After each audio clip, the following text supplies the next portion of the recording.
L'histoire commence avec l'arrivée d'une fille dans une résidence pour travailler comme baby-sitter. Une baby-sitter signifie que son travail consistait à s'occuper des bébés dans cette maison. La fille entre dans la maison mais ne voit personne.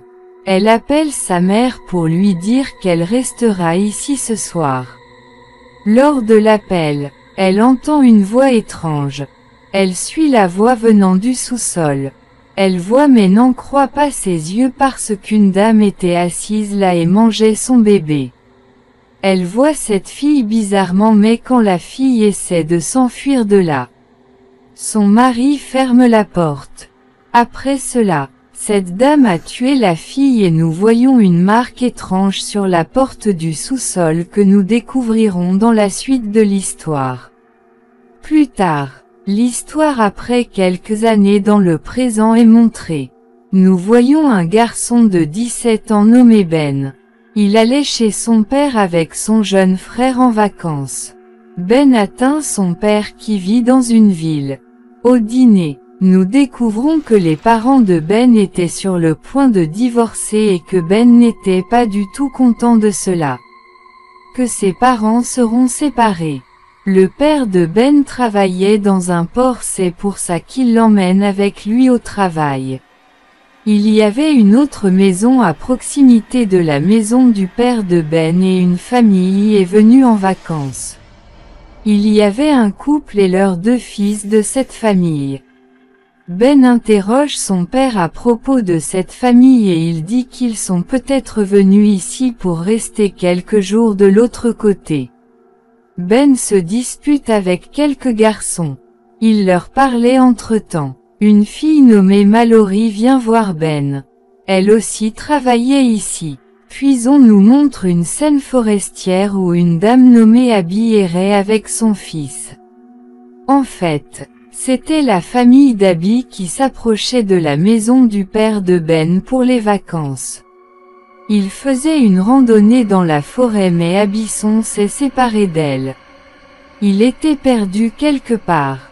Pendant ce temps, son fils voit un arbre étrange et il y avait un tunnel près de cet arbre d'où provenaient des voix. On dirait que sa mère l'appelle.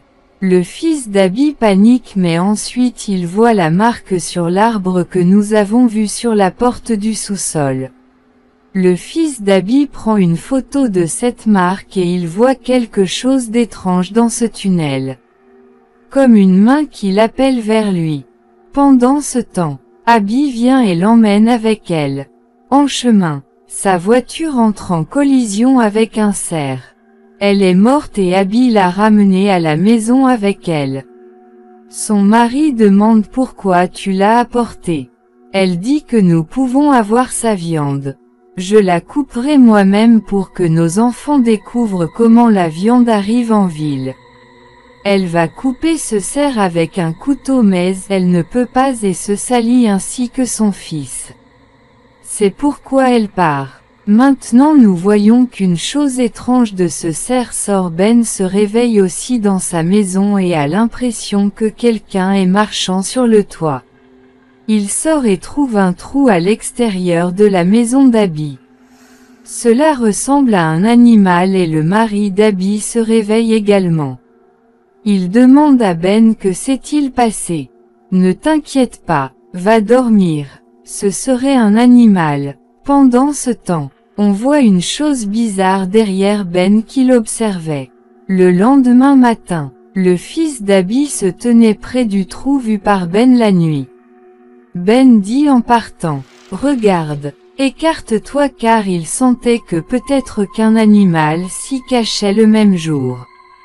Abby sort en soulevant son plus jeune fils sur ses genoux et voit que les fleurs autour de leur maison sont fanées. On dirait que quelqu'un les regarde depuis le sous-sol de sa maison. Ben rencontre le fils d'Abby au bord de la mer à midi qui dormait dans le bateau. Ben le réveille et lui demande « Qu'est-ce que tu fais ici ?» Il dit que j'attendais mon père. Il m'emmènera sur le bateau aujourd'hui. En entendant ça, Ben dit « D'accord, écoute-moi, Je te donnerai beaucoup de bonbons en retour.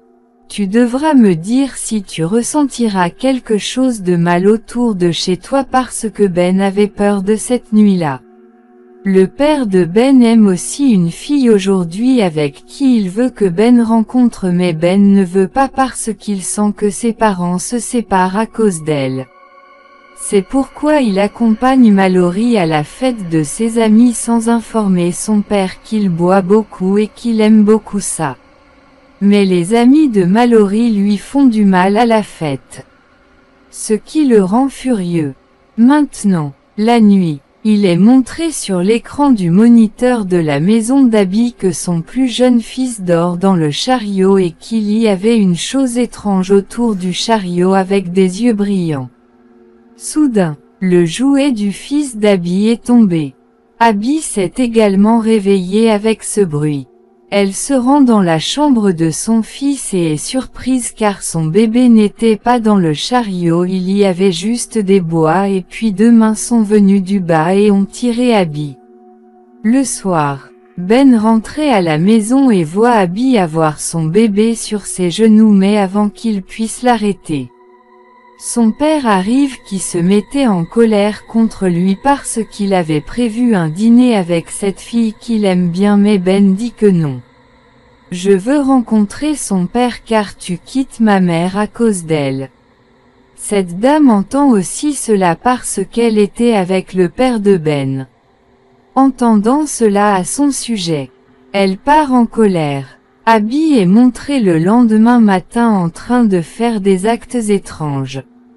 Mais son mari et ses enfants ne la soupçonnent pas. Son mari doit sortir pour une tâche. Le fils aîné d'Abby entre dans sa chambre et voit sa mère sans vêtements dans un état étrange.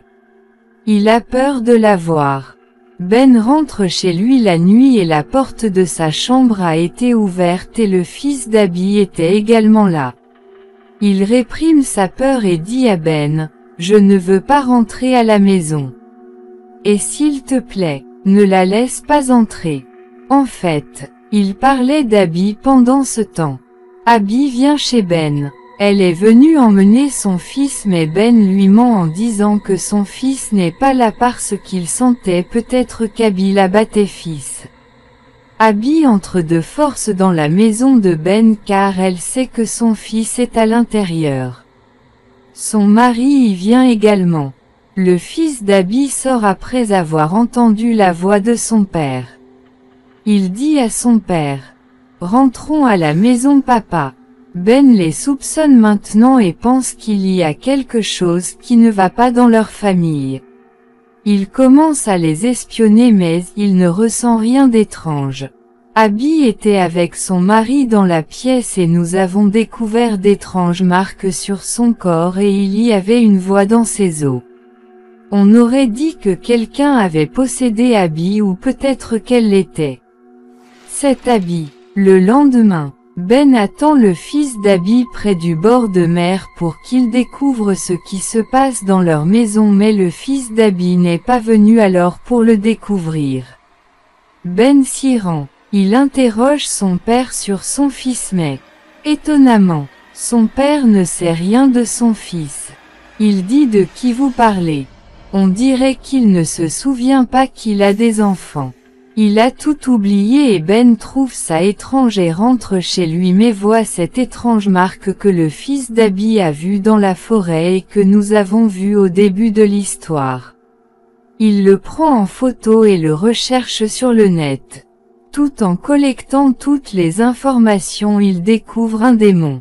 Une sorcière effrayante qui vit dans les racines des arbres de la forêt et utilise des corps humains comme vêtements. Ce qui signifie qu'elle peut entrer dans le corps humain. La personne restera la même mais il y aura cette sorcière à l'intérieur.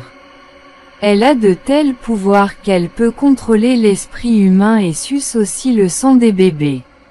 Le sang des bébés dont les parents les oublient. D'abord, elle possédait les parents et ensuite emmenait leur bébé avec elle. Cette sorcière contrôle l'esprit du mari d'Abby et Abby était morte. La seule prétendant être Abby était la sorcière démoniaque. Elle portait la peau d'Abby et avait mangé les bébés d'Abby. Quoi qu'il en soit, Ben a été choqué d'apprendre tout cela et ne peut même pas en parler à la police. Qui le croira? Alors il appelle son ami Mallory et lui dit tout ce qu'il dit: nos voisins sont bizarres. Leurs bébés ont disparu mais ils s'en fichent en attendant. Il voit qu'Abby veut dire que cette sorcière démoniaque cache quelque chose dans le sous-sol. Mallory écrit une note amusante: nous savons ce que vous cachez dans le sous-sol, et elle fait également cette marque. Elle jette cette note sur la maison d'Abby. Le mari d'Abby la ramasse et quand il voit ce sous-sol après l'avoir lu, mais Abby l'arrête et dit quelque chose dans son oreille et son oreille se met à saigner. Après cela, il n'était plus raisonnable et il ressemblait à un humain à moitié mort et à moitié vivant. La peau d'Abby tombait également. C'était une sorcière démoniaque mais la peau était celle d'Abby. Le but de Ben était seulement de les espionner. Il était sûr que quelque chose n'allait pas. Un jour, il voit Abby sortir du sous-sol en étant prête après son départ. Il entre immédiatement à l'intérieur tout en cassant la serrure. La scène était étrange à l'intérieur. Quelque chose avait été fait après avoir ramassé les bois. Il y avait aussi le crâne d'un animal. On aurait dit que de la magie noire avait été faite ici. Il a trouvé quelques clichés incluant la famille d'Abby et il y avait des marques croisées sur leur visage. Il y avait Mallory et les photos de la famille de Ben voyant cela. Ben essaie immédiatement de le dire à Mallory parce que la prochaine chasse à la sorcière était sa famille. Il y avait la sœur cadette de Mallory dont le sang que la sorcière veut sucer Ben va lui échapper mais il était en retard. La sorcière a emmené Mallory dans son tunnel. Ben lui tient également la main alors qu'elle appelait à l'aide. Il essaie de lui échapper mais alors qu'il la fait sortir en lui tenant la main, son pied glisse à cause de quoi sa tête heurte avec une pierre et il s'évanouit. Ben reprend ses esprits mais le soir est apparu et il rentre chez lui et il y avait des policiers chez lui qui l'attendaient parce qu'Abby avait dénoncé contre lui qu'il avait espionné sa maison mais son père s'est occupé de tout. Ben dit: papa, crois-moi. La dame de notre quartier a dû faire quelque chose avec ses enfants mais son père ne l'écoute pas et se bat avec lui. La dame restera aussi avec eux ce soir que le père de Ben aime. Bientôt, Ben découvre que la sorcière démoniaque est maintenant à l'intérieur de cette dame parce que les fleurs à proximité d'elle se sont fanées. Pendant ce temps, la sorcière démoniaque attaque Ben. Ben l'attaque également avec un couteau. Mais le père de Ben vient le gronder beaucoup et le fait arrêter. En appelant la police, Ben fait comprendre à son père qu'il y a un démon sorcier chez cette dame mais il ne l'écoute pas. La police l'arrête également et le policier l'emmène au bord de la mer au lieu du poste de police. La jambe de ce policier saignait parce que ce démon l'a également possédé. Il emmène Ben au bord de la mer et était sur le point de l'achever en le noyant mais ensuite le chien vient. Ben avait souvent l'habitude de nourrir ce chien et il est venu l'aider mais l'officier y met fin aussi. Il était sur le point de mettre fin à Ben mais il ne sait pas ce qui lui est arrivé et il se termine lui-même. Le père de Ben s'inquiétait maintenant pour son fils et voulait le voir en se rendant au poste de police mais la dame à l'intérieur de laquelle se trouvait le démon l'arrête. Elle empêche le père de Ben de sortir mais il sort d'une manière ou d'une autre et voit le sous-sol de la maison d'Abby. Une fois qu'il voit que le mari d'Abby était mort et que le cadavre d'Abby était creux signifie que le démon a déjà utilisé son corps. Le père de Ben a la chair de poule en voyant ça et il a peur. Cette sorcière démoniaque vient par derrière. Elle veut mettre fin au père de Ben en lui étranglant le cou. Ben vient aussi par derrière et tire sur cette dame et s'enfuit de là avec son père. La sorcière démoniaque a aussi appris sa vraie tenue mais elle a besoin du corps de quelqu'un dans le monde réel. C'est pourquoi elle court vers la forêt. Le sous-sol a été incendié et les tableaux croisés ont été brûlés. Ben se souvient ici qu'il a un frère cadet qui est venu ici avec lui et que nous avons vu au début de l'histoire. En se souvenant de tout cela, il se rend à l'endroit où vivait ce démon. Mallory était aussi avec lui. Ben se déplace à l'intérieur de ce tunnel. Il y avait un piège à racines. Il demande à Mallory de mettre le feu à cet endroit s'il ne sortait pas dans les 10 minutes. Ben se déplace maintenant à l'intérieur du tunnel. D'abord, il trouve son frère, puis la sœur de Mallory et la sorcière démoniaque l'attaquent alors qu'il les sauvait. Mais Ben les fait sortir d'une manière ou d'une autre et après cela, Mallory et Ben ont mis le feu à cet endroit. Mallory voit cet endroit en rentrant. Ben était également prêt à partir pour chez lui. Il rencontre Mallory pour la dernière fois et elle lui offre une fleur. Ben partait avec ses parents dans la voiture et il voit que cette fleur était fausse. Ce qui signifiait maintenant que la sorcière démoniaque était à l'intérieur de Mallory car à mesure qu'elle s'approchait, les vraies fleurs se fanèrent. Mallory avait quelques enfants dans le bateau et il y a un sourire effrayant sur le visage de Mallory à la fin. La méchante sorcière tuera-t-elle les enfants en entrant dans Mallory?